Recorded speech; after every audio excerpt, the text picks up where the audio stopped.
So your vortex is, let's redefine it for you. Your vortex, you know what your vortex is? It's that collection, let's call it a collection point, although it's moving. A collection point of the desires that your life has defined. So the more you're living, the more you're defining. The more you're defining, the more you're asking. The more you're asking, the more the momentum, the more you're allowing, the more you get to feel the momentum. So let's redefine vortex in this way.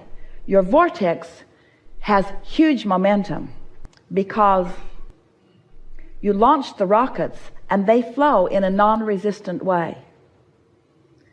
And your inner being, the source within you, is flowing with them. To the degree that you allow yourself to move with that momentum, that's what exhilaration is, that's what passion is, that's what love is, that's what appreciation is. That's the sensation of going with that flow. When you're not allowing it, you feel stifled, you feel pain, you feel uneasy, you feel angry. And so the contents of your vortex are known to you by the emotion that you are feeling, really. So now bring us back around to the question. Ask it, if you want, exactly as you asked it before.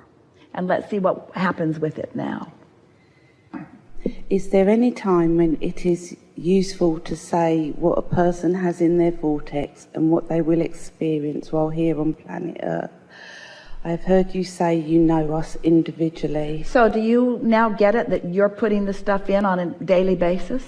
Yes. Did you put anything in there lately that you're consciously aware of? Yeah. So you tell us. You tell us. What's in there? What's in there? I want to be... Is anything in there that you're already realizing? Do you think the vortex is just the incompleted pile? So tell us what you think is in there, both completed and not yet completed. What's in your vortex? More money? Yes. Lots more money. So, yeah, it's helpful if we tell you that it's there. It's there. What else you want to know?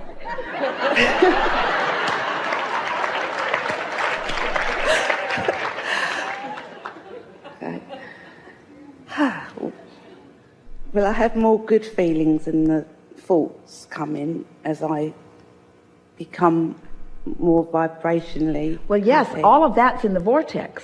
But here's the question that we're really feeling you ask. How do I get it out of the vortex over here? How do I get it into my life experience? How does it become tangible instead of intangible? How does it become real to me? Yeah. And the way it becomes real to you is a little bit at a time, just by having conversations like this, by accepting that it's real. And it's really helpful to acknowledge what's in there that you're already realizing. The word realize is so important. What are you already living? Can you think of anything that at one time you weren't living, that you now sense was in the vortex for a while, that you're now living? Because noticing those things is what helps you to be more expectant and then therefore more perceiving of them. So name some things. And my husband, Stuart, when I started doing this work, Abraham, he came. So he showed up after that. How many cruises have you been on? This is our first one. Really? Because of him. Oh, really? So here that is. So do you want us to explain how that happened? Because that's a long, old, boring story. Or can you just skip forward in it and accept that things that you once wanted that you didn't have, you now have? Yes. So you put things in the vortex. For a while you weren't a match to them. Somehow you found a way to be a vibrational match to them, and then they became realized by you. So once some things like that begin to happen, and those are some pretty big things, isn't it easier and easier to accept that other things too, other things too, other things too, other things too, not just some things, other things, not all things, all things. All things that you desire are in the vortex, and all things that you desire can come out of the vortex over here where you are. But you've got to find a way to be a vibrational match to what's in the vortex. So you have to understand the components of the vortex. That's why we offer so many words. So what's in the vortex feels wonderful. Do you? If you do, then it's coming. You see. As you move around in your environment with others, do you ever have the wonderful experience of visiting with someone and you can just tell, because of the way they feel, that they're not anytime soon going to get to where you know they want to be? You can just feel the offness of their vibrational frequency. Well, this is good information for you. In other words, they're providing benefit for you, because law of attraction is always consistent. Everyone is getting how they feel. The universe doesn't hear and respond to what you say. The universe hears and responds to what you mean. And what you mean is most known to you by what you feel. So if someone feels like a victim, doesn't it keep proving out that they are one? But so many incorrectly conclude that they feel like they are because it keeps happening to them. And we want to say it's the other way. It keeps happening to them because they feel like they are. And then humans say, but Abraham, it happened to them before they felt like they were. And we said, never true, never true, never true. And then you want to ask the question, well then, how did I get to the place of feeling that way I didn't want to feel? And we say, never mind, how do you want to feel now? Take hold of the reins now. Because you can't go back and sort that out, because in all of the sorting, you just keep feeling like that. So it just keeps proving itself to you over and over again. So, has your question evolved in this conversation? Yeah. Don't you now want to say, I know that my vortex exists, and I get how I've put stuff in it, and I want to get more stuff out of it, and now I know how to get more stuff out of it. So really, has anything gone wrong? Is there any confusion about anything? No. It's sort of like this buffet that's all spread out before you. They're all over this ship, by the way. This buffet that's all spread out before you, and you walk up to it and you think, ooh, I would really like some of that. And the guy in the line behind you nudges you and said, put it on your plate. Just reach out and get it.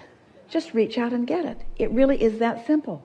Just reach out and get it. What makes you tentative? What makes you not reach out and get it? Did somebody slap your hands? Well, sometimes.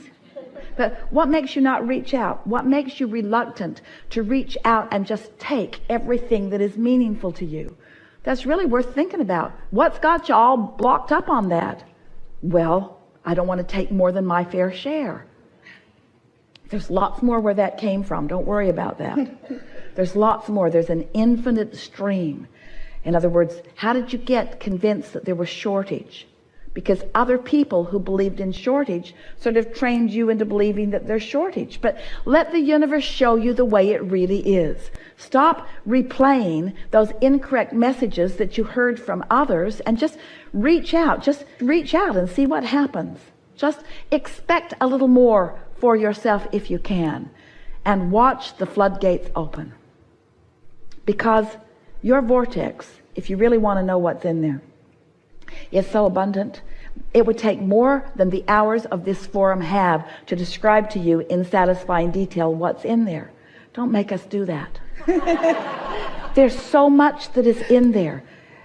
Esther is discovering, as something unfolds for her, that she thought it was this, and it was.